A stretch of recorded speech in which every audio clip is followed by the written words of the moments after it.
Hi, this is Phil, and I'm here to tell you all about the Capes and Lunatics Patreon. Don't miss out on our comic book creator interviews, including our monthly Chichester chats with comic book legend DG Chichester, superhero movie brackets in our search for the worst comic book movie of all time, and many, many more specials, all completely uncensored. Access starts for $3 a month, full video when you pledge $5 a month. Check out the link in our show notes or go to patreon.com/CapesandLunatics. Hope to see you there.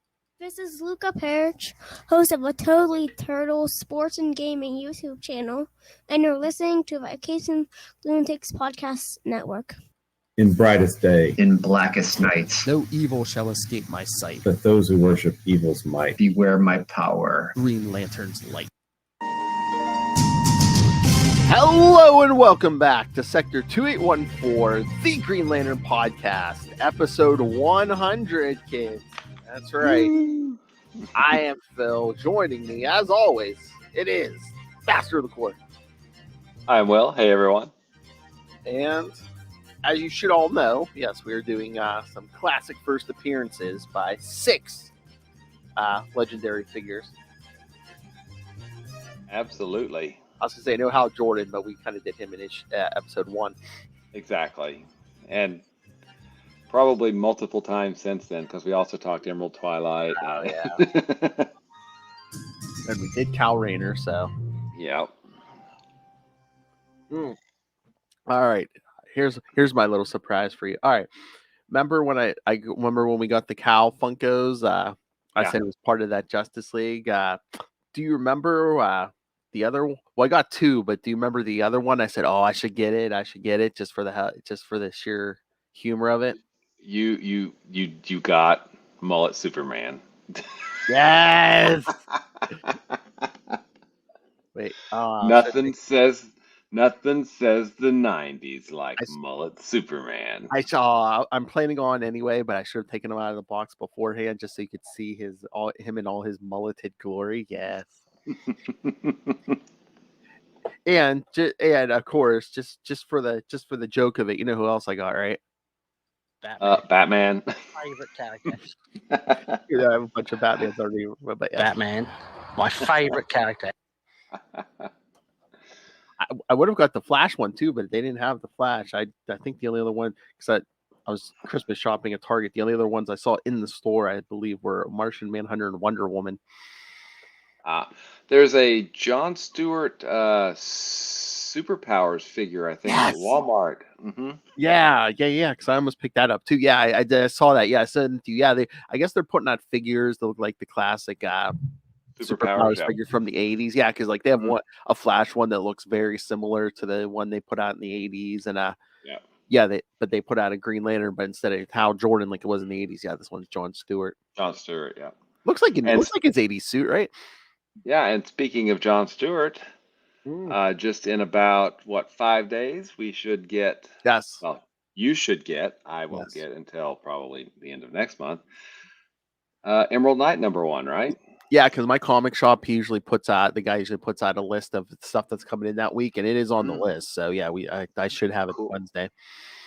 And I don't think there were any Green Lantern books listed in previews this time, right? Yeah, no, because I forget when's that. It's going to be April. I think April is. I think how so maybe April, yeah.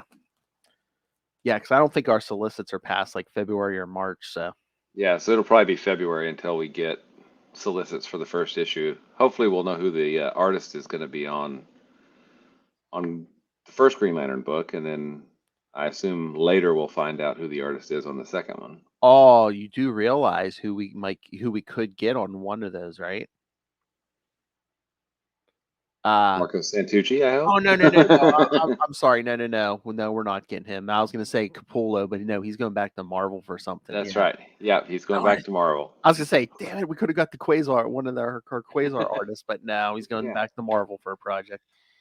I'm pretty sure it won't be Quasar, but I mean, the current creative team is leaving the Hulk pretty soon because I've seen people hinting around that maybe Capullo will be on the Hulk or something. That would be interesting looking. Yeah, that could be cool. I mean, he's, for his Marvel work, he's going to be best known for X-Force, right? Mm-hmm.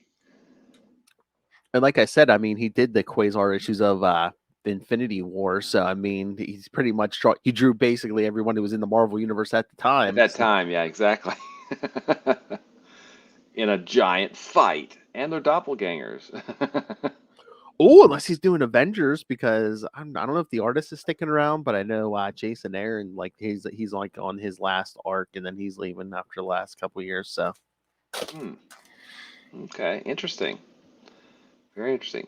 Maybe we'll get at least a drawing of Quasar by Capullo. oh yeah, Capullo. If whoever the new writer is asks you who you want on the team, say Quasar. Say Quasar. That's right. Always say Quasar. That's right. All right, and in they really didn't do a ton in this, but Dark Crisis #7 is out with okay. with our Lord and Savior Richard Grayson on the cover. Bow down. Bow down. I mean, that whole thing is just basically just like Nightwing and Deathstroke like battling. I don't know if it's in their minds or something, but it's like, it's basically, Deathstroke couldn't resist the Great Darkness, but Nightwing can. Because he's Dick Grayson. That's right. And of course, I mean, they already said it's coming, but yeah, basically the Justice League's not getting back together right away. Batman's like, we have to rethink things. And I'm like, we've done this before, haven't we? In the last 50 years, yes, we've done it a couple of times probably, or if not more. I mean, didn't they do that before the 2007 run? Didn't they do? Oh yeah, because after Detroit, I was gonna say after Infinite Crisis, when Batman, Superman, and Wonder Woman took that year off, yeah.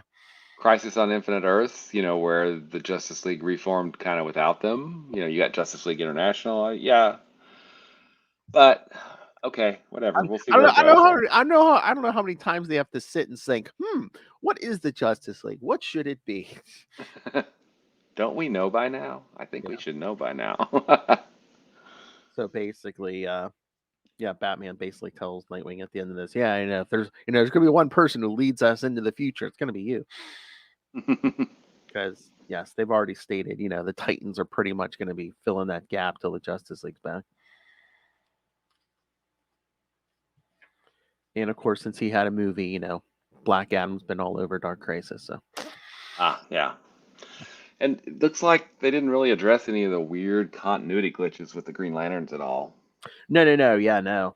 I wonder if there are. I mean, there wasn't time, but again, they should have given them their own miniseries. Or their own series, perhaps. Yeah, pretty much. Yeah. I wonder if they were just like, leave all the continuity stuff for the next person or people. Because I mean, they pretty much, except for just like them battling in the background, I mean, they pretty much the only big Green Lantern stuff is like those 2 pages I showed you, and it's basically just Hal and Barry talking. Mm-hmm. Especially that one panel, at that last panel, when Hal's like, "My family's bigger than anyone's," and all the lanterns are behind him. Like, bigger than it should be. Half those people are dead. Yeah, exactly.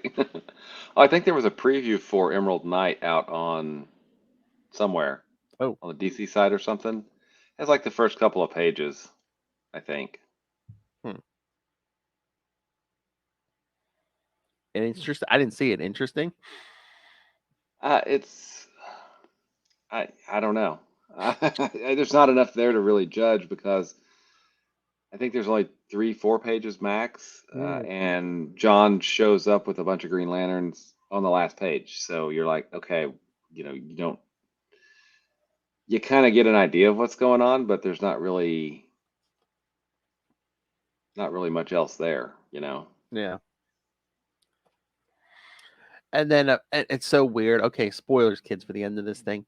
There's like an epilogue because it's like, this is going to lead into like a brighter, happier DC. But then in the epilogue, it's just like Amanda Waller's just like talking to these like bunch of shadowy people, and it's like, we have to control these metahumans, and the shadowy figure's like, no, you can just go kill them all, and it's like, okay, and then of course, Suicide Squad, yeah. That escalated quickly. Exactly. Bright, happy DC universe. Yes. Well, that escalated quickly. Exactly. I know. because we get looks like Peacemaker, a lady Peacemaker. Mhm. I don't know if that's supposed to be like a new Amazo there because it looks like purple and green Batman Superman mix, but whatever it is has like looks like it's giving off like a yellow ring or something. I don't know. But of course, to be continued in 2023. And we're almost there. Well, if you're listening to this, you already are in the far-flung future of 2023. That's right. That's right, kids. We're speaking to you from the far distant past of Yes. 2022. We're a few days before Christmas, so Yeah. so that John Stewart issue was great. Oh yeah, we haven't got that yet. All right. So anything else, or should we get to these issues? Because since we have 6 tonight, Let's get to these issues because there's a lot to unpack. there's a lot to unpack.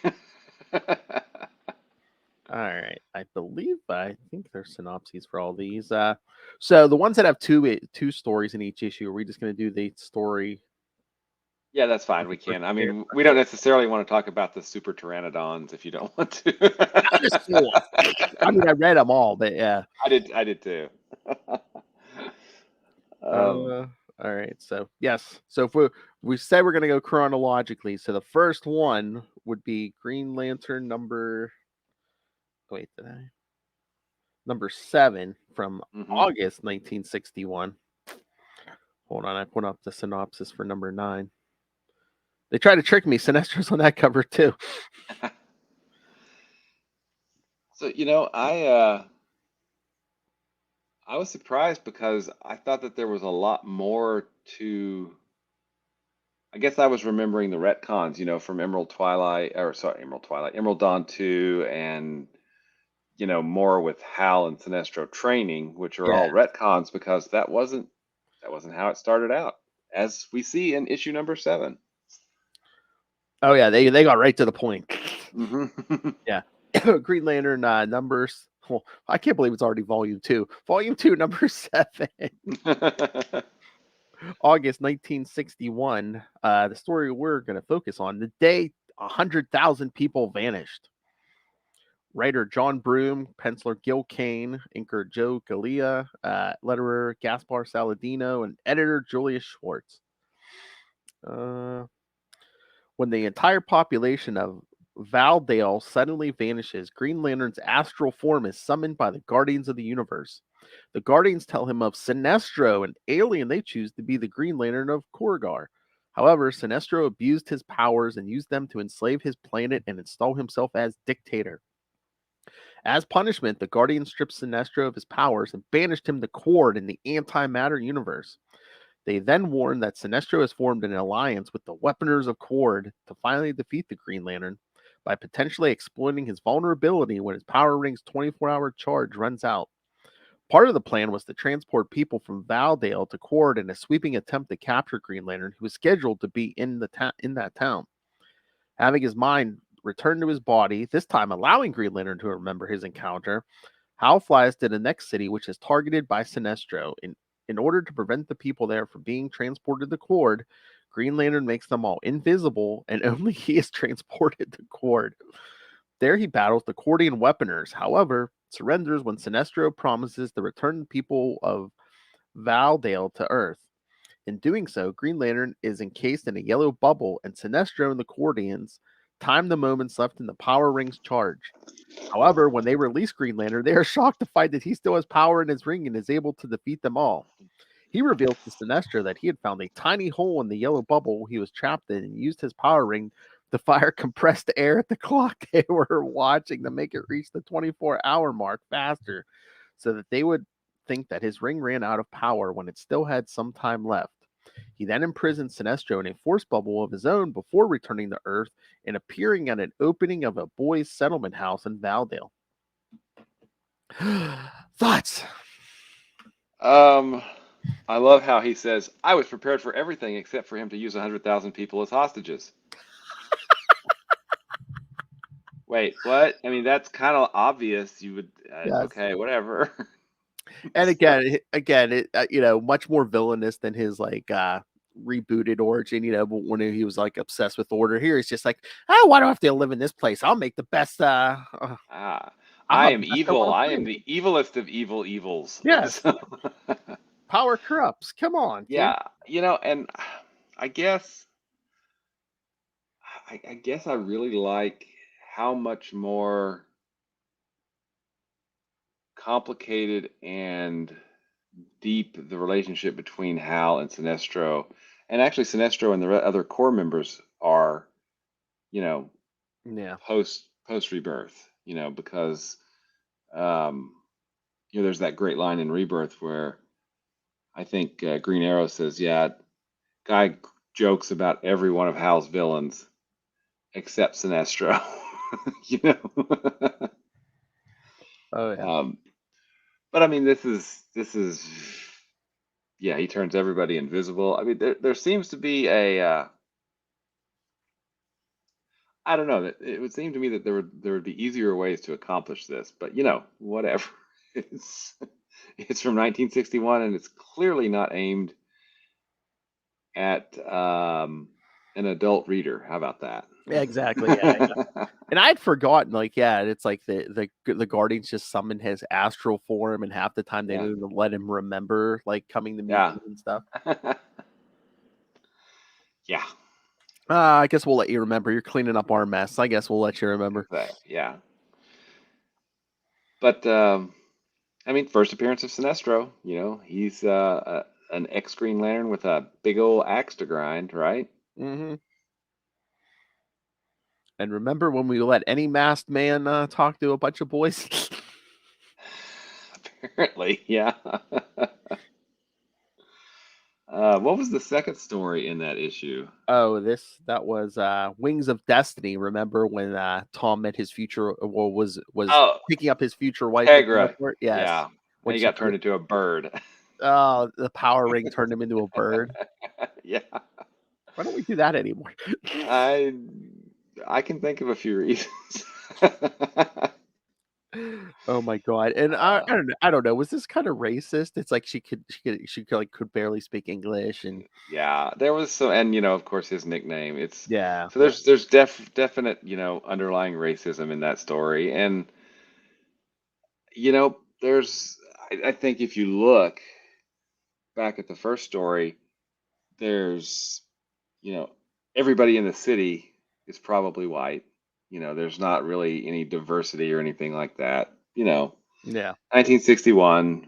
We're gonna get up to a point where that's hopefully different.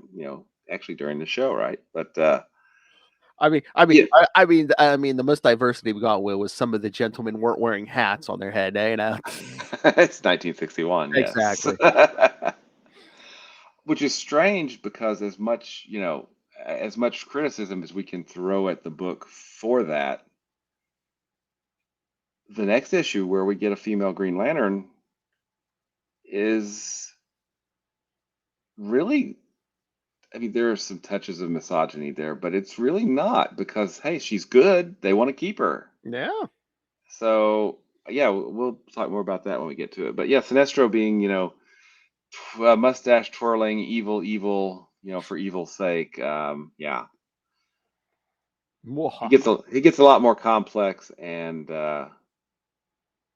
dare I say it, cooler, decades later. And they literally ripped that badge off his chest too. It's just like, Yeah. "Yeah, you're done." And wasted no time throwing him in the antimatter universe. Yeah. Although he was more evil. I mean, he went Yeah. straight evil. It's not like he was like, perfection and order. Uh-huh. And kind of not necessarily the best choice by the Guardians to give him resources. So, oh well. Just a long line of decisions, of questionable decisions. Yes, let's throw him to these evil weaponers who have, their name are the weaponers. Yeah. All right, are we ready for the next one? You bet. That's the first appearance of Sinestro. Yes. Woohoo! Green Lantern 7 from 1961. Yes. All right. And the next one chronologically will be Katma from Green Lantern number 30, July 1964. Well, Katma's the second story because the first one is Exactly. Eternal Through Time, featuring the dinosaurs and the pterodactyl aliens. Super pterodactyls. Don't worry, kids. We don't have to worry about them. They won't be able to see our planet for what is it, another 100 million years or something? I think so. Yeah, it's quite a while. So that's a problem for tomorrow. If the planet's still even here. Yep. But no, yes, the story we're concerned with is Once a Green Lantern, Always a Green Lantern by John Broome, Gil Kane, inker Sid Green, letterer Gaspar. Yes, well, basically it's the same team almost, except for inker Sid Green. All right, no, that's the tunnel. All right. Summoned to the planet Oa by the Guardians of the Universe, Hal Jordan is dispatched to the planet Korugar to convince the Green Lantern there, Sinestro's replacement, to continue being a Green Lantern after they decided to resign from the position. Arriving on Korugar, Hal is shocked to find that Katma is a woman, as she is the first female Green Lantern he's met. Oh boy, it all starts here, kids. Asking her why she wants to cease being the Green Lantern, she recounts a past adventure in which she defended Korugar from a gigantic amoeba, and she fell in love with a local scientist named Imi Khan. When another giant amoeba terrorizes Korugar, both Hal and Katma work to defeat the creature. Afterwards, to decide once and for all which is more important to her, she and Hal create a machine to determine if she is more devoted to loving Imi Khan or being a Green Lantern. When her loyalty shows that she is more loyal to the Green Lanterns, she decides to stay with the Green Lanterns. After the decision is made, Hal returns home. And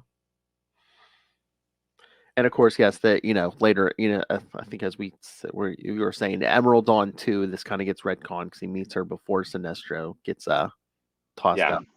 Mm-hmm. Yeah. So I think it's really because this is number 30, which is from 1964. 64. I mean, I think you have to give it props because it's way ahead of the curve. Hey, we've they had a woman Green Lantern, and they didn't make her give it up to be a wife and mother. So. Although there is that line at the end where Hal's like, "Oh no, I love Carol. What if I have to choose?" He's like, but maybe the difference is I'm a man and Katma is a woman. Yeah, exactly. And then we get that in 149 with Salaak's first appearance, which we'll talk about in a little bit. Katma's like, "Wait, you hypocrite!" Oh, I remember that, especially when John takes over. Oh yeah, she's Oh yeah. But I thought it was a pretty good story. I mean. And once again, I mean, it wasn't the main story for the last issue, but just like turning Tom into a bird. Now we're creating a machine with the power ring to say, okay, who are you more loyal to, your love or your duty? Yeah, it's got some goofy stuff in it. And he tricks her because he recreates that amoeba thing. So, it's not perfect, but.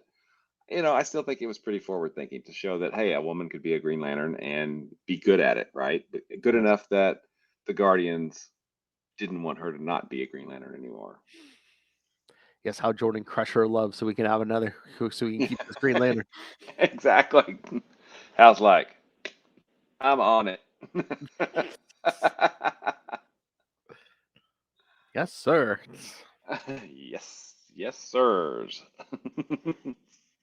But again, like Katma says, he's like a little kind of a hypocrite, because later on he wants to leave for love. Oh yeah, and he does, and that blows up in his face. Oh, it certainly does. Anything else in this? I mean, it was a really short story, but I think it was fairly well done. No, it was good. Yeah, but I was gonna say, were they the same length, or was this one might have been a little shorter because it was the second story? I think so. Yeah. Were they just like, young boys aren't gonna want to read too much about this woman, trying to decide between love and duty. Let's give them dinosaurs. Flying dinosaurs with mental powers. Dinosaur aliens. Exactly. Uh, Wait, let's make them robots and make them transform. Sorry. they're not going to care about Stan's Spider-Man. Let's give them the dinosaur aliens. All right, so we moving on to the next one. So that's Sinestro and Katma down, and we're on to everybody's lovable lunkhead. Everyone's Guy favorite Gardner. Everyone's favorite redneck. Yes. All right. So yes, the first appearance of Guy Gardner from Green Lantern 59, March 1968. So close, Lils. Earth's other Green Lantern. Basically the same team again. On the planet Oa, the Guardians show Hal Jordan the Memory Machine, a device that records all the memories of the Green Lanterns for historical preservation. They then show the final moments of Abin Sur's life and how he happened to choose Hal Jordan as the most likely candidate to be his successor as Green Lantern. After, they also explain that Hal was the closest, as there was another person just as noble as Hal was that could have been selected. Intrigued by this, Hal was also told the memory machine could compute what would have happened if the other person was selected. Viewing the situation, Hal learns that the next person is a physical education instructor from East City named Guy Gardner. Gardner is selected to be the Green Lantern for Earth, and much like Hal, busts up a ring of spies. Gardner would also tackle Hal's foes Sonar, the Shark, Black Hand, Dr. Polaris, and Sinestro.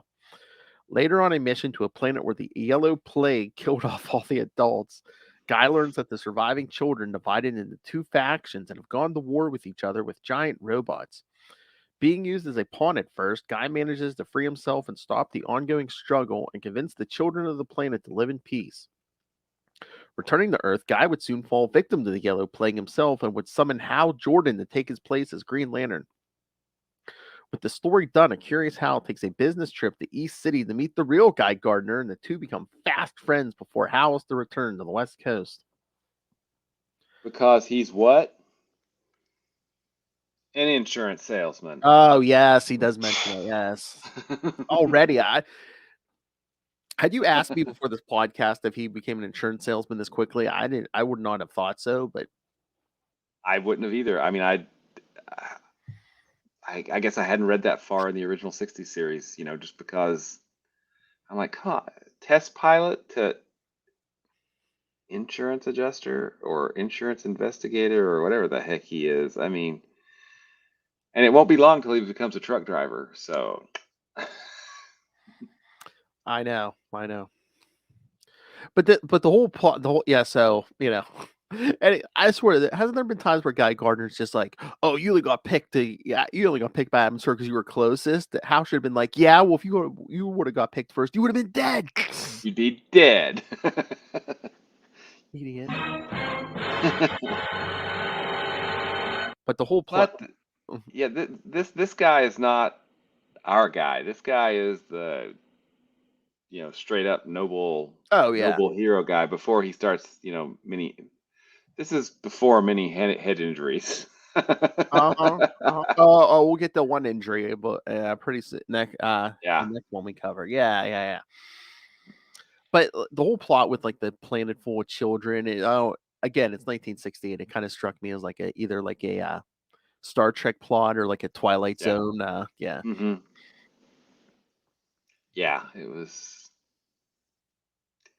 kind of weird, but hey, it's first Guy Gardner. Although it's we don't see him in continuity as Green Lantern until later, and I'm not sure what issue we see him at, but it's much later from what I understand, right? Isn't it like 190 something, 180 or 190 something? It's like right before Crisis, I think, the original Crisis.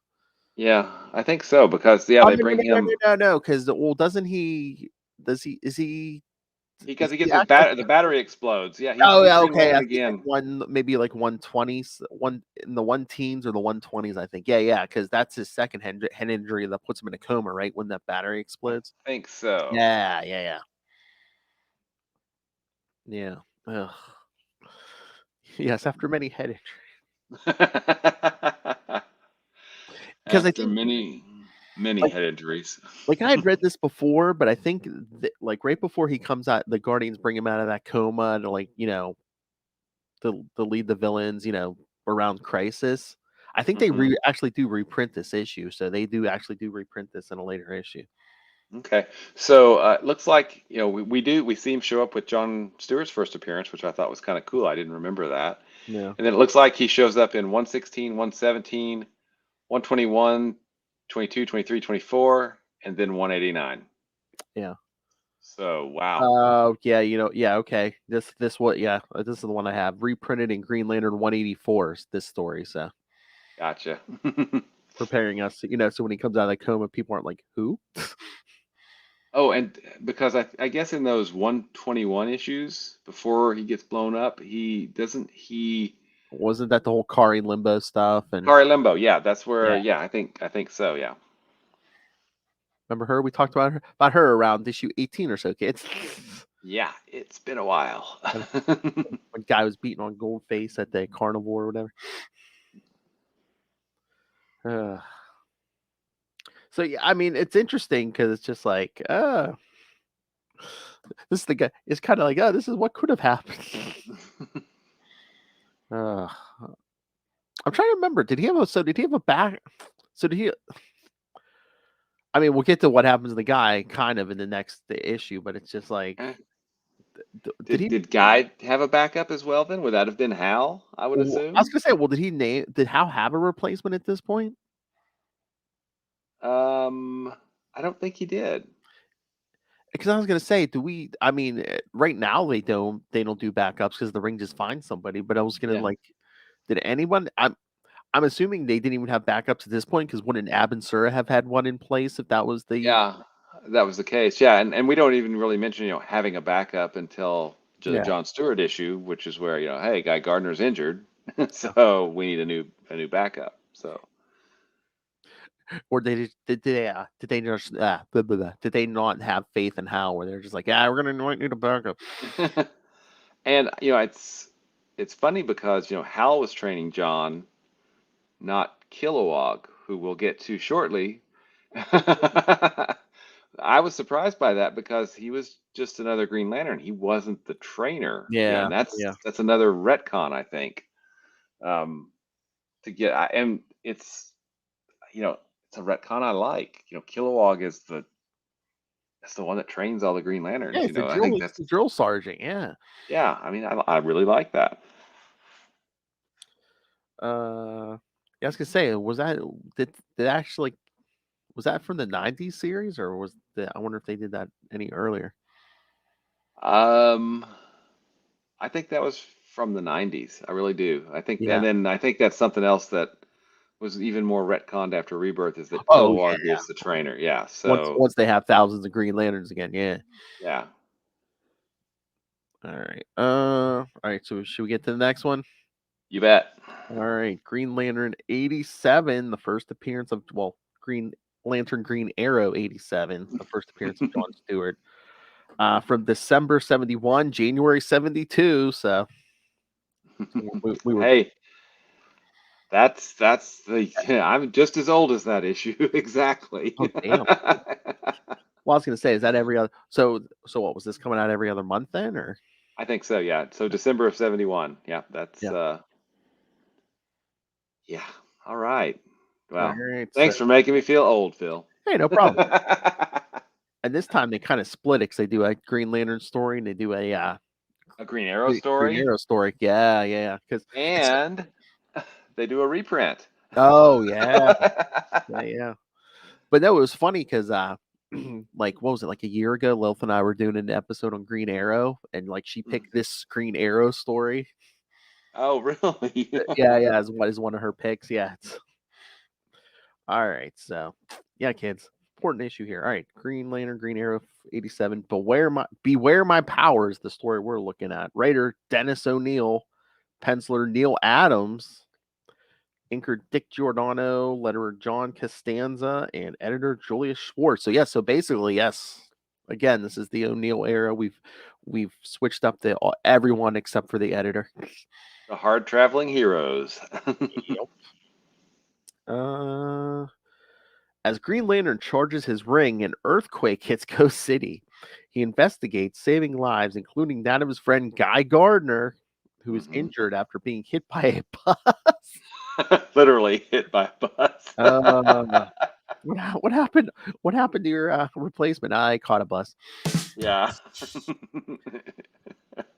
Hal worries that with Guy out of commission, there will be no one to replace him if something goes wrong. Suddenly, the image of one of the Guardians of the Universe appears, stating that there must be an alternate replacement selected. Again, did anyone else ever have a replacement? Oh. Yeah, I don't know. The Guardians lead Green Lantern to a ghetto where John Stewart is standing up to a police officer. Hal has his doubts about Stewart, but the Guardian is insistent. After Hal explains the job, John Stewart accepts, joking that he will need to be called the Black Lantern. No. Can I interject something right here? Sure. It's like, hey, I want you to be a Green Lantern. Sure, I ain't got nothing else better to do. I'm like, what the? I mean, God bless Denny O'Neil, but the hip lingo is really, really dated. Okay? Yeah. Well, I think it was dated when it was written. well, again, it's the early 70s, and it's a bunch of old white men trying to write a young black man. So Exactly. you jive turkey. And hey, he is an architect. Yes. That's the one thing I miss, him being the architect. Hal teaches John the oath and gives John a ring. Hal creates a Green Lantern uniform for John, but John refuses to wear the domino mask. He tosses it aside, saying, "This black man lets it all hang out. I've got nothing to hide." Together, the Lanterns deal with a protest against Jeremiah Clutcher, a racist senator, but John seems ambivalent. Hal assigns John to protect Senator Clutcher to teach him a lesson, but when a would-be assassin attacks Clutcher, John refuses to act, and Hal is forced to chase the assassin down by himself. Despite his earlier inaction, John thwarts a gunman from killing a nearby policeman. When Hal returns to chastise John Stewart, John reveals that he had seen both gunmen earlier and allowed the assassin to escape because he knew the gun contained blanks. Both shootings were part of a ploy to make it seem as though John was on a rampage and Clutcher was a hero. Afterwards, Hal admits that he's not a fan of John's style, but however, nonetheless accepts him as a recruit, to which the other replies that style was no more important than the color of one's skin. That's one to grow on. And now you know. Knowing is half half the battle. Yeah, that's. I think this kind of sums. I mean, first off, Neil Adams on art, brilliant, of course. I mean, that's the legendary Neil Adams on art. Yes. And Denny O'Neil is a legendary writer and editor. But these stories are 50 years old at this point. And to me, while they were groundbreaking, in 1969, 70, and 71, or whenever they came out, they do feel really dated, and oftentimes I feel like very preachy, right? Yeah. I mean, this one, and which is a lot more than what was being done in comics, elsewhere at the same time. So I get that. It's just, I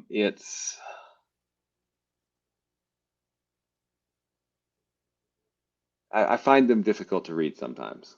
Yeah. Because the original, like the 60s stories, the fantasies are, it's fantasy for children. These are aspiring to be something more. So I hold them to, I guess, a little bit higher of a standard. Yeah. Which maybe is fair, maybe not fair, but they do feel preachy to me. They are. They are dated. Mm-hmm. I mean, yeah, like you said, I mean, the earlier stories were like children's stories. There were science fiction stories. Denny O'Neil broke them out of the mold of Hal fights a giant amoeba or whatever. Yeah. Yeah, and again, it made people think, but yeah, the writing is kind of dated. Yeah. hmm And of course, it's again, and I've said this 1,000 times before, I'm sure, is that I really feel like it was at the expense of Hal. I mean, it was who was already reeling from being, one an insurance salesman or whatever he was, then a toy salesman, and then truck driver. Are we to Yeah. the truck driver phase yet? Mm. This was just kind of the second punch, that kind of knocked, which he really didn't recover from until, Rebirth. Mhm. I feel like. Oh yeah, yeah. I mean, just from 75 on. I mean, we're hitting them with oregano. We're hitting them with this. I mean, yeah. Yeah. But yeah, I mean, we've talked about it before, but again, it's like the characterization of Hal. I mean, I think you agree to what isn't completely spot on in Hard Traveling Heroes, just because they need him to play the straight man, the Oliver Queen's Yes. liberal. Mhm. Yeah, And I don't know if crazy test pilot jockeys are the best straight guys, to play out because they're not exactly ones to well, follow the rules. at this point, how long has it been since he's been a test pilot? He was an insurance salesman, Exactly. which is pretty Yeah. square. He was a toy salesman. Which is, yeah, I mean, and then a truck driver. I mean, I feel like the 70s and 80s were not particularly kind to Hal. Um, and they certainly weren't kind to Katma. But No. I mean, he's way more brash, but in hindsight, would Guy Gardner have been a better choice to travel the country with Oliver Queen? it's Because you could play him as like the redneck, almost like yeah, skirting the line of racist, maybe. that yes, but the problem with that is that Hal was Green Lantern, right? So they weren't going to Yeah, replace him, and yeah, then yeah, yeah, yeah, yeah. I mean, so it's something I think his character just had to endure, and we saw the end result of that was Emerald Twilight, right? Yeah. You know, I mean, they could have, in issue 75, they could hit Hal with a bus, and then Guy Gardner takes over. yeah, exactly. They're not above it, Will. They're not. They've done it before. But I mean, as far as introductions go, this is, we see John as capable and Yeah, and able to do the job. but really trying to steer that angry black man skid. Yeah. Oh yeah, definitely. Once again, I mean, again, the story is 50 years old, but and also, I mean, you're getting like I said, you're getting rated. Every book pretty much is getting written by old white men. Yeah, or young white men at that point. Some, but yeah, I think some of them might have still been, yeah, Some of them are still old, yeah. yeah, but Um, but it was 71. That's pretty. That's put. The thing is, Hard Traveling Heroes really pushed a lot of the edges of what was acceptable yeah, in mainstream comics, right? And having you know, John's not a lead character, but he's kind of a lead character. He's another Green Lantern, right? Having a black lead character in 1971 was kind of, I mean, we had the Black Panther from the 60s yeah. in Fantastic Four, but there wasn't a lot of black characters at that time. So this is, it is pushing those edges in a good Oh, way. oh yeah. Even It's back then, just yeah, even back then, I mean, back then it was very groundbreaking. mhm. Yeah, but 50 years later, I think some people are just like, yeah, so, but it's Yeah, like, exactly. yeah, it's like, look at the comics at the time. Yes. Yeah. So I mean, it's again, a groundbreaking run Yeah. by legendary creators that hits me differently as an older Yeah. white dude now, because I'm an old white dude now too, I guess.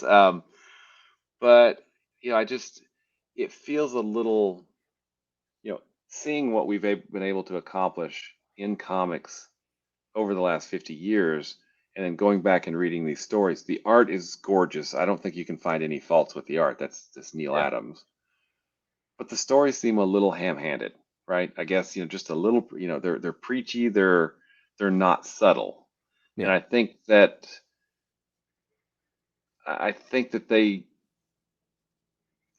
we wouldn't necessarily have what we have now without them pushing those boundaries then. Definitely.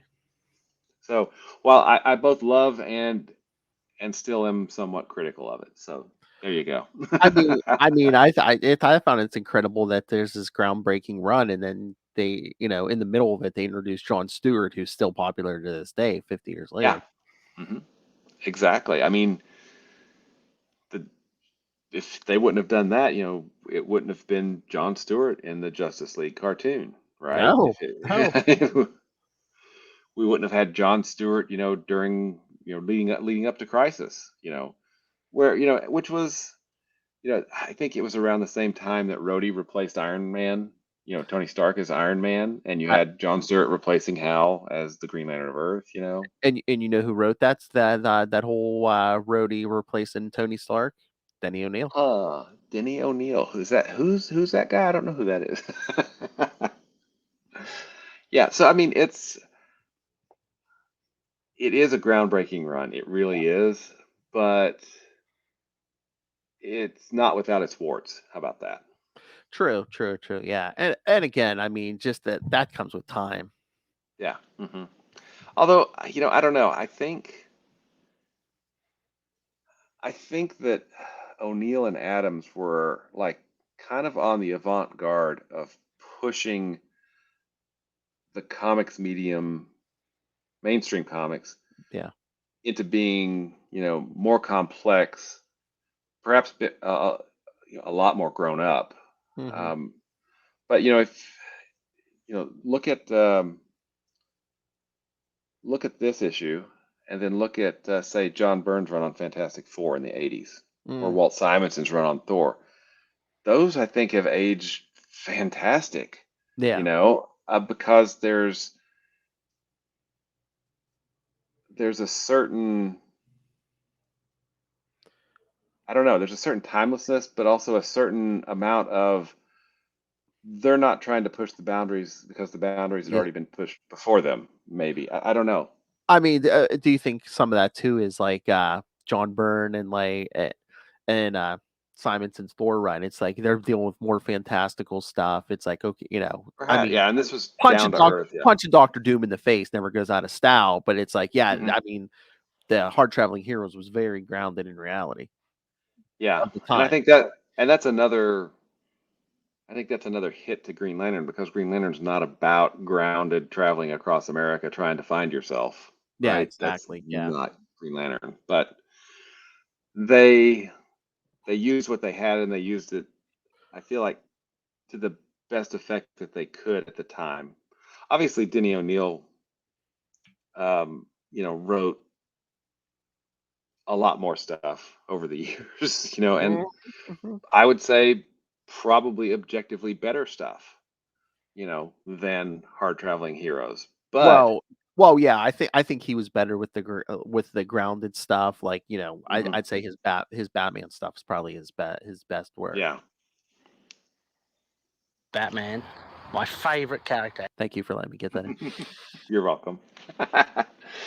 All right, Jon Stewart, good first appearance, I think. Oh yeah. All right. So next up, we are going to go to Green Lantern. Skip all the way to Green Lantern 149 from February 1982. The first appearance of Salaak. All right. And he's kind of a curmudgeon. Yeah.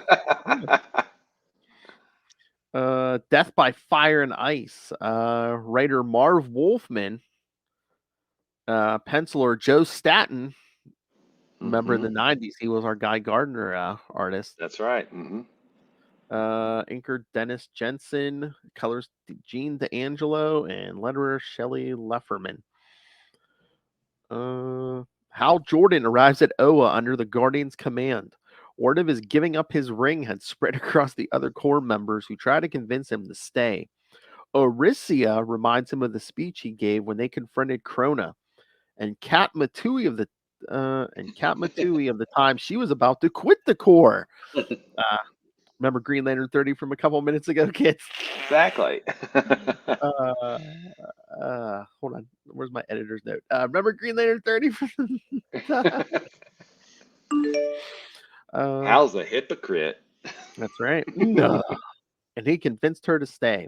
The Guardians warn him that he's been using his ring for minor crimes on Earth, ignoring the needs of the rest of his sector. Still, Hal is sure of his decision, and he claims that he'll help the Ungarans with their current crisis, but after that, he'll give up his ring. Meanwhile, on Earth, Stenil defeats Goldface and then goes for his next target, Green Lantern. He follows the residual energy of his ring toward Ferris Aircraft, where he uses his persuasive powers to force Carol into revealing Green Lantern's location. Unable to resist, Carol tells him that Hal is heading to Oa. On his way to Oa, he sees Orisia flying off, so he follows her.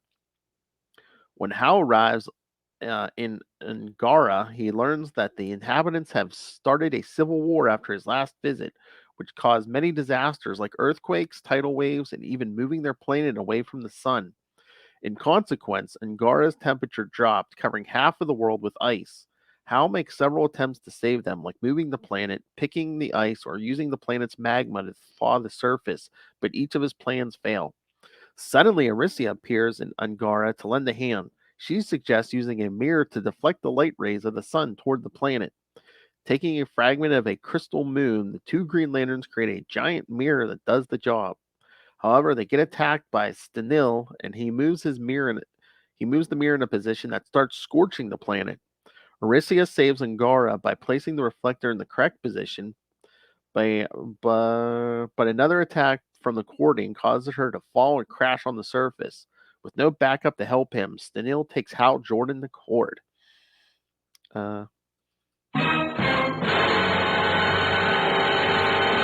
Which, again, yeah, even though this is Salaak's first appearance, he really doesn't get a lot to do. He's basically in that crowd scene at the beginning.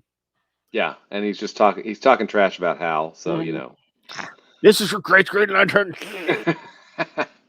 There is a cover, and I can't remember. It's like the 170s, I think. It's called Salaak and Alas. You know, Alack and Alas. You know, where he's it's a classic kind of romance cover. He's Yeah, the no. hero, Is that later on during the Green Lantern Corps run? You know, like in the 200s? That might be. I thought it was further I'll, down. Yeah. I'll look it up, man. See what I Yeah, can find. I know which one you're talking about. Yeah, all four arms wrapped around a chick. Yeah. Oh. So yeah, I mean, not as big a first appearance as the rest of the ones we've covered so far. Yeah. This is probably out of the 6, I'd say this is the weakest first. Not a bad story, but as a first appearance goes, it's not the most memorable. Exactly. Yeah, I mean and you know, I think they were kind of still trying to get his model right because he looks much different now than not a whole lot. I mean, but there's some pretty big difference, I think, in the way he's physically portrayed, you know, between now and then. So it's it is kind of a weak first appearance for him, but you know, 149. All right, let's see if we can find that cover. And don't even get me started on the backup story, Earth's first Green Lantern. Again, with the which has been retconned by then. Because it's a guy, Yes. What was it, 1873 or something? And yeah. Not even creative. Abbotsford crashes and needs a temporary replacement.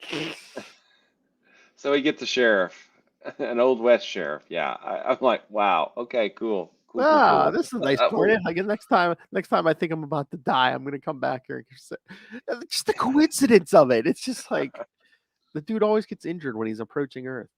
And he's in a ship there too. And you know, they had told the story why he was in a ship the first time because of, you know, the of the I node or I level stealing alien star thingies, whatever that one was. Yeah. Or remember in Emerald Dawn 2, he was attacked by that thing in the yellow armor. Yes, that's right. Minion, was that I Minion or I think I so. can't remember. But it's really I personally and again the retcon of Secret Origin, that Jeff Johns did about Yeah. 3 years into the Rebirth era was really, I think, well thought out and well done because it involves Abin Sur, it involves Atrocitus, it involves Sinestro, and we find out more things about how close Sinestro and Abin Sur, are and were, because Sinestro Yeah. married his sister, right? Did I get Oh that yeah, right? yeah. I think so. So, I mean, it's I like that there's a lot more layers added to the fact of why he crash landed here. Because, it didn't really make much sense for him to be in a ship because Hal never uses a ship, right? I mean, Yeah, we never see most of the Green Lanterns using a ship. Yeah. so, I mean, I get it, and you're right. This is kind of, yeah, he's the first appearance of Salaak, and he's back in a crowd scene, and he's, talking smack about Hal. So, not the best, but I Again, guess we'll take. yeah. Unlike everyone else, I don't think they knew what they had, who they had at the time. It's just like, we need an alien Green Lantern. Okay, Yeah. Yep. here's this dude with 4 arms, looks like an anteater. Okay. Yeah, let's do that. Yeah, that works. That works well. Let's do that. Uh, But, it's wild too because I was going through on comics.org, the Grand Comic Database, and there were rarely up until like 180, 190 even. There were rarely issues of Green Lantern that had a full 22-page story. oh, really? Yeah, there was some kind of backup there. There was either Adam Strange or there was a Tales of the Green Lantern Corps or something. So, Yeah. it's like there wasn't much in the way of, they couldn't get a full story in. So the Yeah. stories felt truncated, and I think that also kind of hurt, the title, for a long time. So I here's number 181. He quits in Yes. 181. Yes. Throws the ring down. So I was gonna say, yeah, he doesn't quit till then. So I'm trying to remember. So how did they drag this out? Didn't the Guardians I make don't him know. like stay in space for a year or something? Or something. Yeah, I don't know. It was weird. And then John Stewart comes back, and then let's see. We got John Stewart. So I think you may be right. Salaak. I'm looking for that Salaak cover. But Salaak really I think he becomes much more of a Green Lantern stable in Volume 3. Well, actually, at the end of Volume 2, where it's the Green Lantern Corps, and he's Yeah. on Earth along with Chip and the rest of them. Um, Wait, here we go. but he 215. Look at 215. That's is that the one? I believe so. Yeah. Oh, okay. That's Green Lantern Corps. Yeah. So yeah, I mean, I don't feel like Green Lantern got a really good shot at, building an audience because it was like, 14-page stories or 12-page stories, Yeah. and then it always had a backup in it or something. You know, it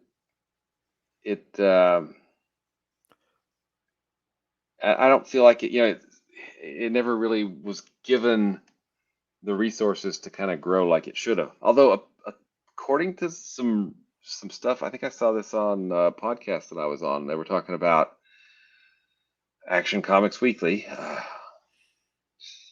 but um, their contention was that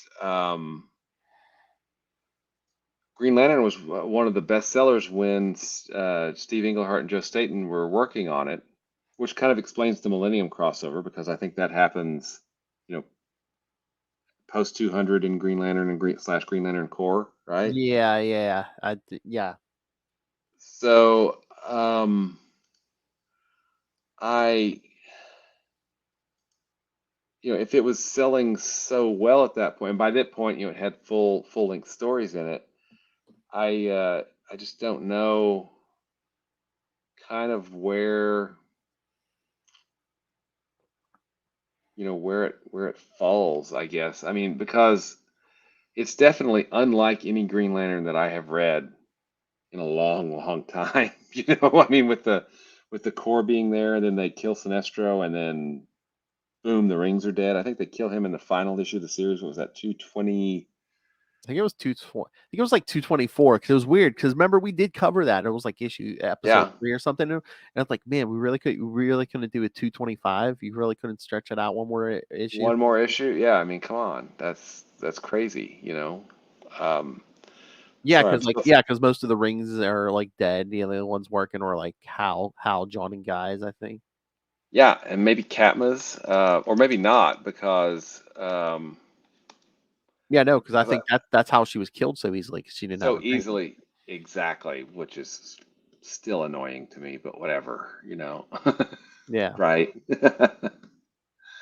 So let's see, 1987 Green Lantern Corps. There we go, from 1986. But yeah, it's like, well, I mean, you were saying, the Green Lantern, for the longest time had trouble doing a full length story in a book. I mean, look, we're going to be going. The first issue we covered tonight, 1961. The last one we're going to cover is going to be 1986. That's 25 years. That span of Exactly. 25 years is only what, 2 issues out of these 6 that are. Because I think wasn't the guy Gardner one a full length one, and then the last one we're going to do is a full length one. The rest of them have backups. Yeah, I mean, and there were lots of different and don't get me wrong, there are some really awesome Tales of the Green Lantern Corps backups, but have an Adam Strange backup for 12 issues, or I've got the list around here somewhere. I'll share it with you, but I mean, it's just crazy that we in the 80s, we started getting more multi-issue arcs, right? Yes.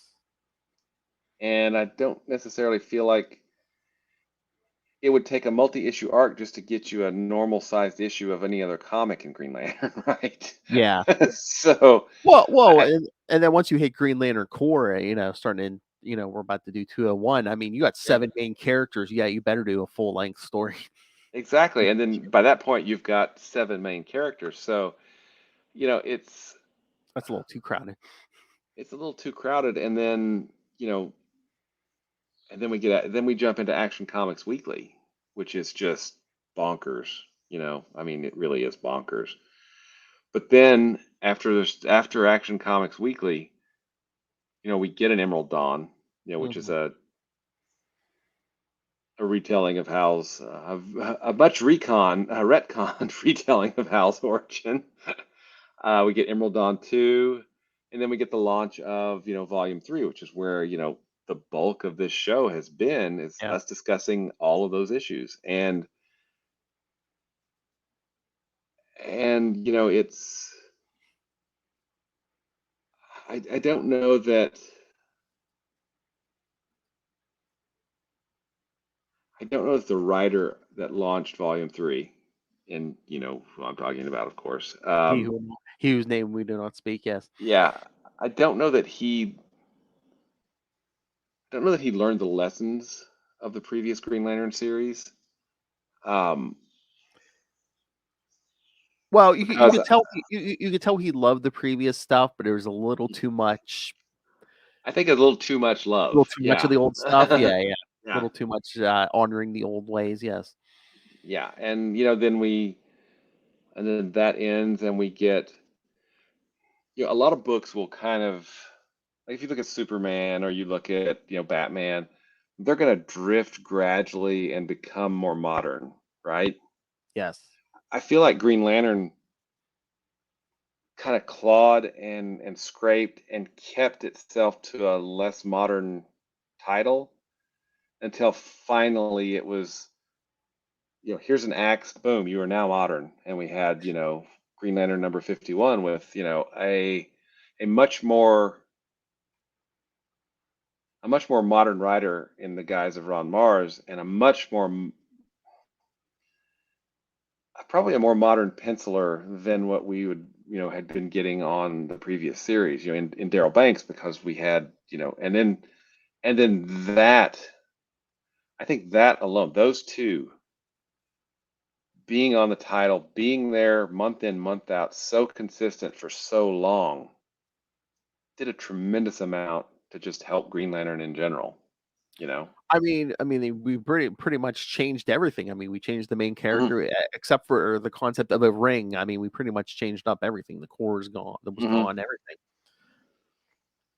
And I was reading. I'm going way afield here. You can tell me to shut up anytime.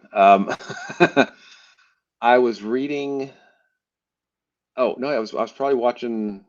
I like to surf YouTube for Green Lantern stuff, so Yeah. I just I go looking.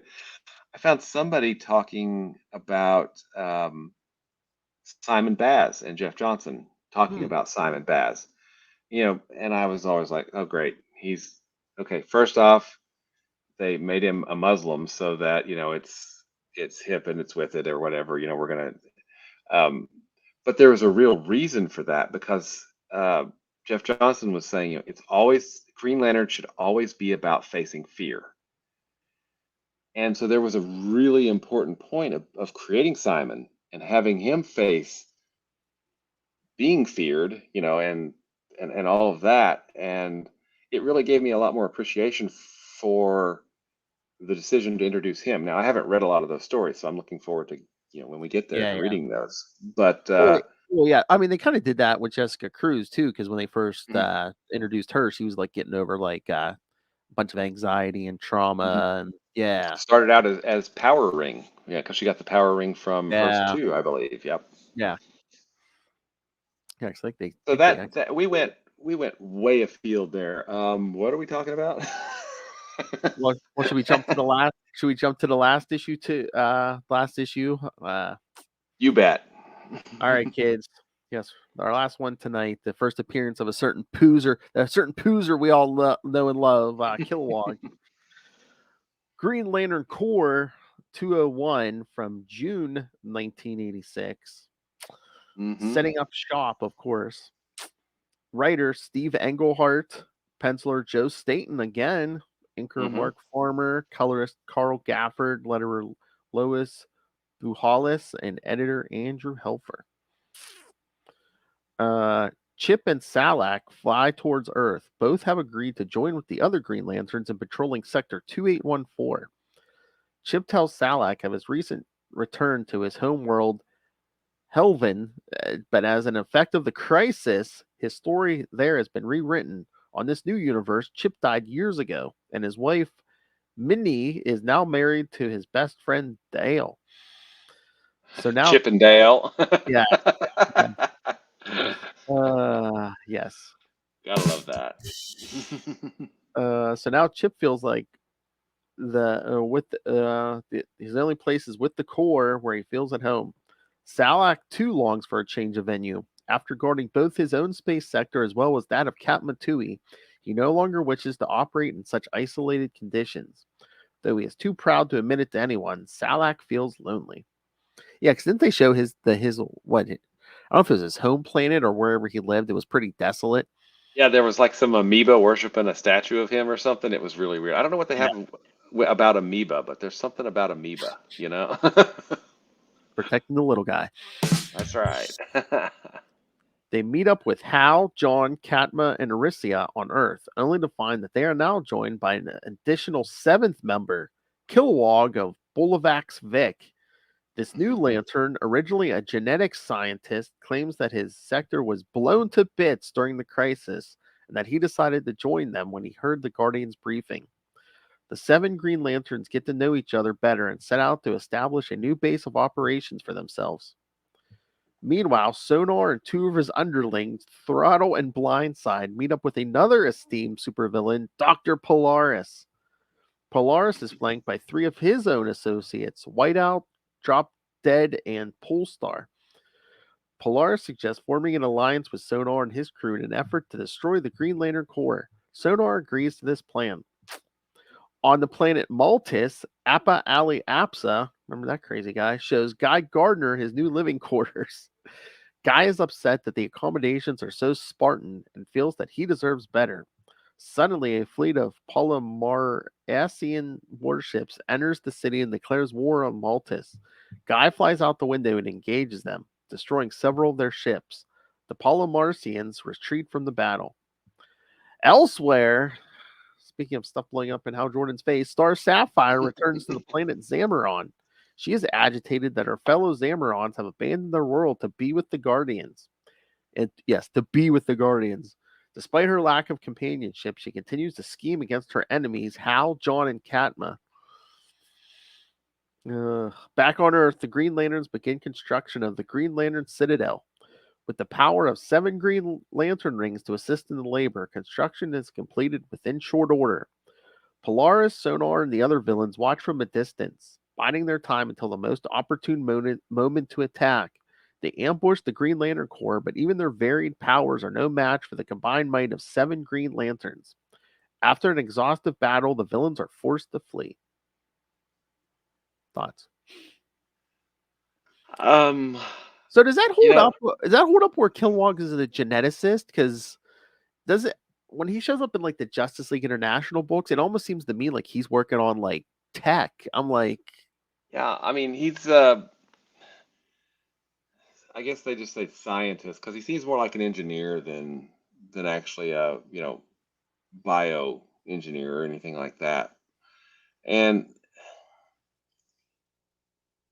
I was trying to think. So he shows up, I believe, in Millennium. The big crossover with the Guardians leaving or whatever that's going on there. I think he shows up in New Guardians and he shows up in the Justice League book. And then not too long after that, Emerald Twilight happens, right? I think so, yeah. And he gets quote unquote killed. But I really think, and please correct me if you think I'm wrong here, but I think we really get Kilowog as the drill sergeant, as the trainer in the first part of, right after the road back in volume 3. Yeah, that's the first time I remember him being the drill instructor. I think that's where he's going to be the one to train the new Corps. And, we have Salaak there with him, who's more who I've always liked as the, kind of the administrator. He's still a Green Lantern, but he's the administrator,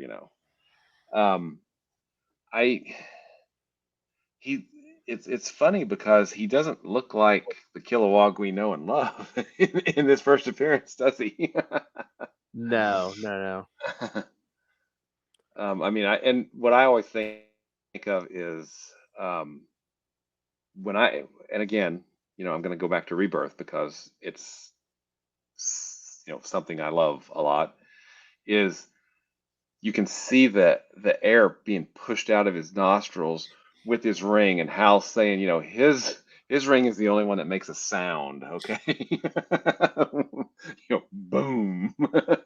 I know, it just seems so weird in this issue. He was like, they're like, oh, he apparently has to use his ring because he's just so physical. Big and strong, yeah. It's just like Poozer, you can do both. Exactly. Oh, and for those of you concerned with the timeline, according to dialogue between Appa Ali Apsa and Guy Gardner, it's been 5 years since the former Guardians established on Maltis to help the population in Green Lantern 81. So, in 5 years since Green Lantern 81. Yes. Okay. Nice. And we know what happens to Appa Allah. Old Timer. We know what happens to Old Timer. Yep. See episode 4, kids. Yes. Yeah. So issue 81 was like, it's probably like in 70. Well, because issue 87 was December of 71, so it was like 71. So between 70 or 71 to 86, it was 5 years their time. Yeah. Okay, cool. Sliding time. Yeah, exactly. But not. I think Kilowog's first appearance is probably better than Salaak's. Oh, definitely, because I mean, they actually gave him stuff to do. They kind of give you an introduction. It's like, hey, my whole sector's been blown up. Wait, first off, a sector is infinite because of it's an angle of a whatever. I think they kind of retcon that later, where it's just like his planet blew up. Yeah, I think so. Yeah, and I thought it was kind of weird. Chip's like, oh, apparently I don't exist in this timeline anymore. I'm like, okay, that's weird to just bring up. It's Well, he does exist, but yeah, I mean, guess the time. Although, I mean, there that stuff like that happened after Crisis, because I yeah. mean, they got killed at the end of Crisis, but it's like Earth 2, Dick Grayson and Huntress were around, and Yep. they're like, there's another Dick Grayson and Helen. They're like, she was like, no one's ever heard of Helena Wayne. Yeah. The Golden Age Superman. Oh yeah. The Superman and Lois, Golden Age Superman. And from Legion. What was her name? Lady Quark. Oh, Quark. 'Cause Yeah, 'cause she was from another universe. Yeah, She was from a whole other universe, and she's here. Yeah, it's weird because the whole Crisis thing was so weird because everyone remembered Barry Allen dying, but they wanted to get rid of Supergirl, so no one remembered Supergirl, but they remembered Barry Allen dying. Exactly, because they rebooted Superman, but they didn't reboot the Flash. They just started with the new Flash. Yeah, exactly. They wanted Superman to be the only Kryptonian, so it was like he mourned her, then forgot her. It was what was it like? Maybe Mark Wade may have said this. Yeah, there for a while it was like the only people that died on Krypton were Jor-El, Laura, and all the scientists who called him a poopy head. I don't know if that may have been Mark Wade, that may have been John Byrne. I don't remember who said that, but I mean, it was like Noah's Ark. It seemed like you got at least one of everybody. At least one man, one woman, one dog, one cat, one horse. Yeah. Streaky, Beppo. The monkey, yes. Monkeys are cool. And a couple Kryptonian supervillains in the Phantom Zone. That's right. Yeah, I don't know. It's I know you and I have talked about this. I still really am annoyed that Katma Tui is still dead, because Katma Tui was a great character before John Stewart, and then her arc became to be she basically got fridged before there was a fridge, and which is annoying. I mean, think how much has gone on since she's died. I mean, the core has risen and fallen. How many times has she been dead? Hal Jordan has died, gone evil, gone dead, and come back. Guy Gardner's gone Vuldarian, got that retcon. It got fixed, yeah.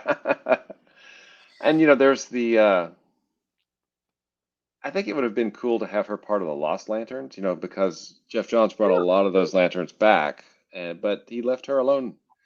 Or even before that, I was surprised they didn't retcon that during New 52. Mm-hmm. Yeah.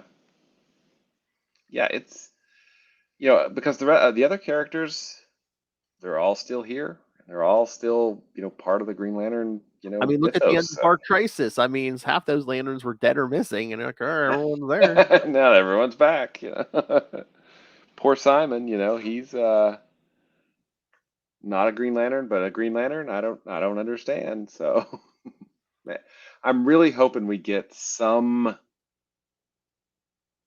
kind of epilogue to the Jeff Thorne run on Green Lantern, because there's a lot that's not explained, and I'm wondering if that John Stewart issue is supposed to be that, because he's writing that, right? Jeffrey Thorne's writing, so yeah, and I think Marco Santucci's doing the art, and he was one of the artists during that run, he's awesome artist. So I don't know, but there's only Katma's the only character that we've talked about that is dead at this point in continuity. Yeah, I mean, again, Kilowog died and came back. Yeah. And that was done before Rebirth, because we talked about it in The Last Will and Testament of Hal Jordan. Oh yes, we'll get into more of that in the coming weeks. Yes. Yes, I think Winnick finally brings him all the way back, right? Or It might be. Might be Rob. I in can't Rob? remember. Okay. Yeah, but it might be. Can't remember. Sinestro's died and come back. Oh yeah. Absolutely. Well, that is. Could we? I mean, I think we chose pretty well. I think these 6 characters, right? Sinestro, Yeah, 6. Katma. Yeah, I think these 6 characters are pretty important to Green Lantern overall. And it gave us a nice little span there from 1961 to 86. I mean, Yeah, we got exactly. us 25 years, so Mm-hmm. it's a nice little sampling.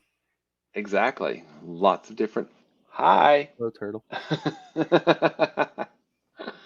um, it's a pretty good say. I mean, we number 7, number 30, number 59, number 87, and then we jump up to 149, and then we jump to 205, 201. Yeah. Yep. Mm-hmm.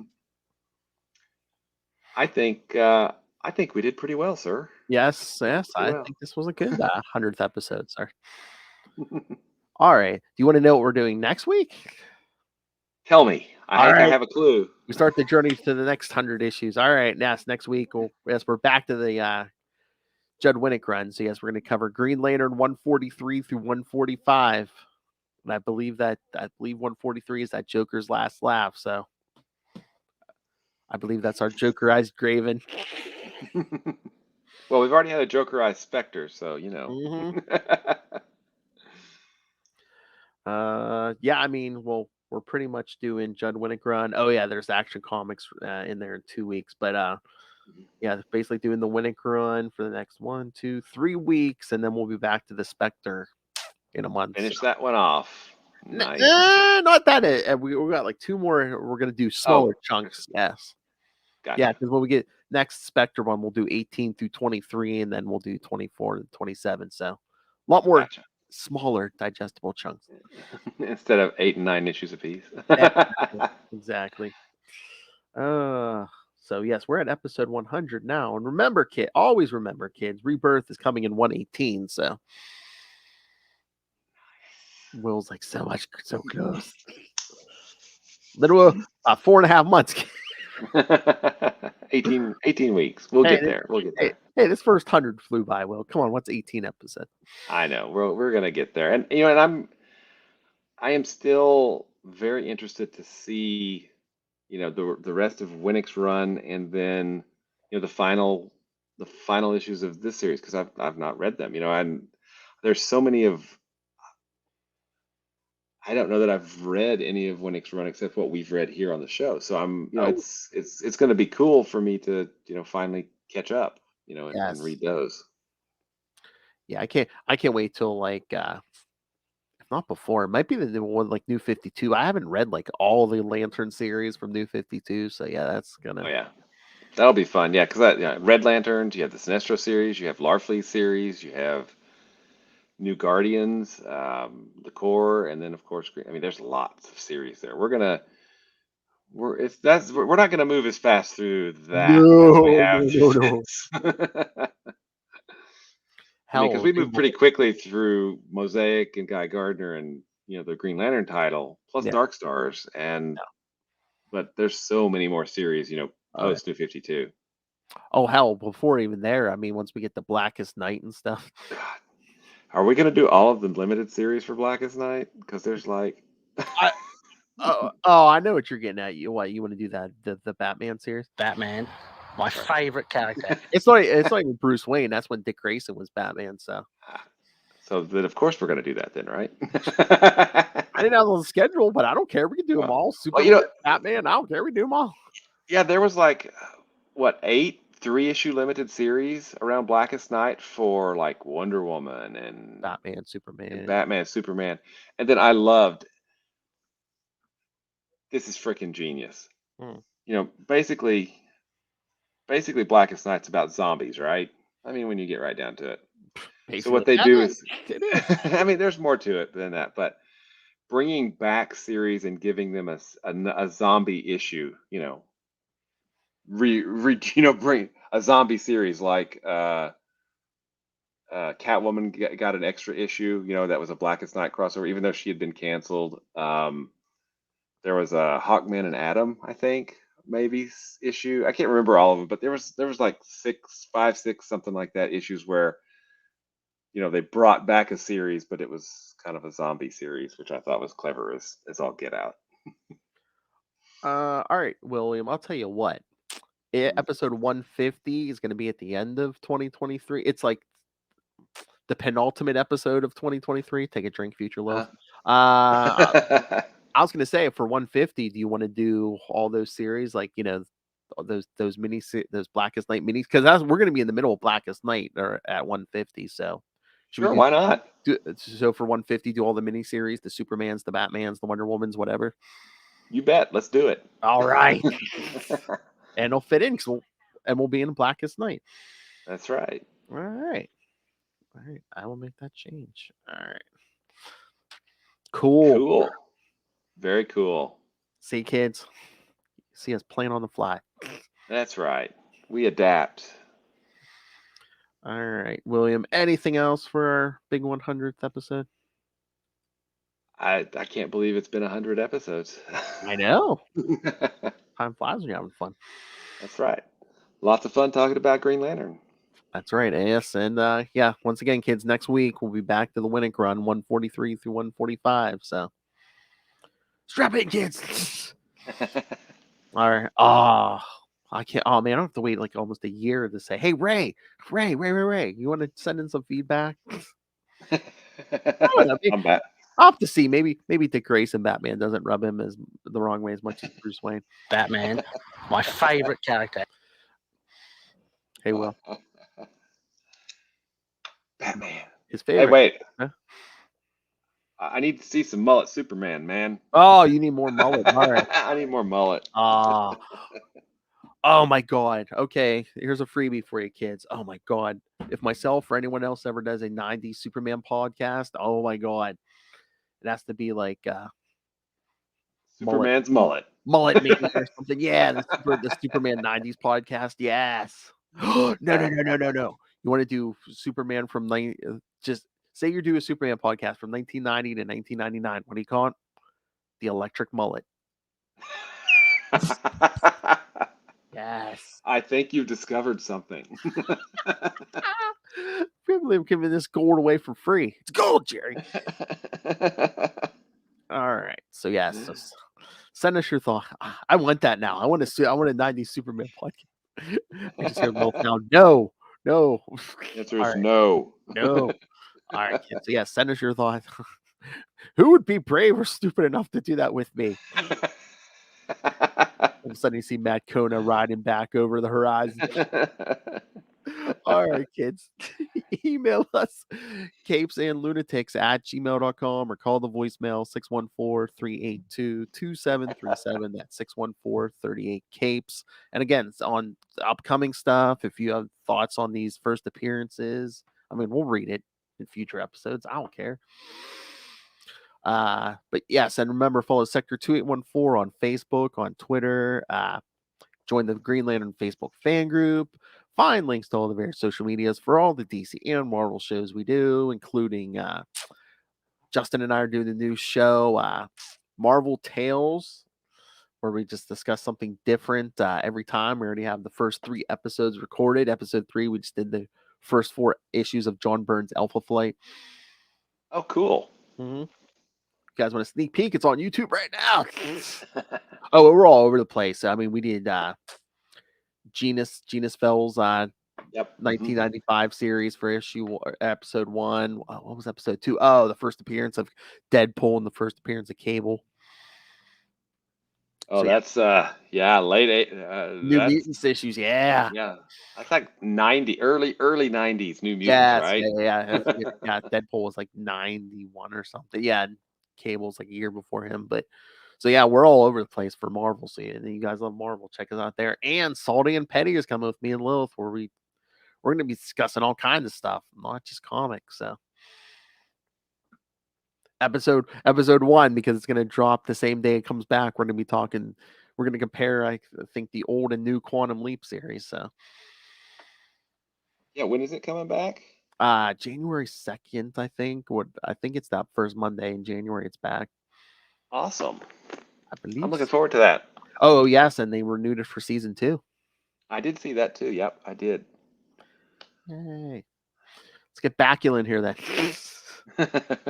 Back the money truck up.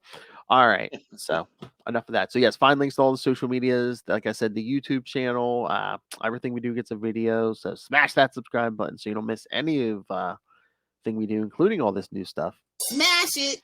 And the the Patreon, because once again, we're paying for this out of our own pocket. Every little bit helps, but $3 to $5 gets you early access to creator interviews, including the monthly Chichester chats. I got the good mic out for you guys. And superhero movie brackets are over, thank God. But you can, yes, survive. You can enjoy my pain and watch the whole series now on Patreon. And if you subscribe now in 2023, the patrons get to suggest stuff for us to talk about. And we may have some returning favorites, maybe some one and dones of Wade's World, maybe a little show called The Quantum Zone. Yes. Those guys are lame, man. I don't know. No, those guys are awesome. No, I was going to say, maybe I could talk to Lilith that you or whoever else is interested. Maybe we'll get a big round table. Maybe we'll do like just a one and done electric mullet. Yes. Electric mullet. Yes. I can see a neon mullet that, kind of blinks in and out, and then and then it goes like comes on, goes off, comes on, then stays on. Yes. The electric mullet. There's your logo right there. Oh my God. I'll know when Lilith listens to this, because Lilith, I know you're going to message me and go, "You're insane." You know that? All right. So, yeah. So subscribe to the Patreon and pick yourself up Capes and Lunatics and Capes and Lunatics Sidekicks merch. Find it all at Linktree, linktr.ee/Capes and Lunatics. All right. Master William, master of the core, master of the quantum zone, master of the Kickstarter, master of podcasting, master of all. Where can people get a hold of you? You can find me at Walred. That's at WALLRED at Gmail, and still at Twitter and Facebook, and probably on like Mastodon now, and Hive. I think I'm on Hive too. I'm lots of places, but yeah, if you want to reach out, you can always find me. I'm typically WALLRED wherever you find your social media. If I've been there, so also. Yeah, if you're interested in my comics work, I've self-published through Kickstarter, Crossover Division. Number 4 should be they're beautiful. Thank you. Crossover Division number 4 should be going to print real soon, and you can check that out at crossoveridivision.com. Or you can, if you go to crossoveridivision.com, you can actually go to the pre-order store and still get in if you want a copy of numbers 1 through 4. Via the backer kit store. If you're interested, you can also find issues of Diary of Night there, and you can check out Diary of Night at diaryofnight.com. And Phil is not the only podcaster that I annoy on a weekly basis. That would be Kevin Joseph, the writer of Tart, and I usually hang out on Friday nights and speak to comic book creators who have live Kickstarter projects running, and talk about what the project is, and they have to explain themselves, because the name of the podcast is Explain Yourself. And obviously you have great taste because you're here. So if you would like to find out more about Quasar, and who doesn't, then you can always check out the Quantum Zone at quantumzone.org. I'll put it in my navel. Hey, boys, you look at the party? I love the party. I hope it's going somewhere nice. Seems like I'm getting a package every other day. And of course, I, of course, love Hal Jordan. That's lots right. Lots of other people got attention this week, so of course. I, of course, love Hal Jordan. I, of course, love Kal Rayner and Mullet Superman. All right. Thank you for joining us again in 1 week. Green Lantern 143 through 145. You know, I was gonna say that's great that you love Kyle, but the second one, man.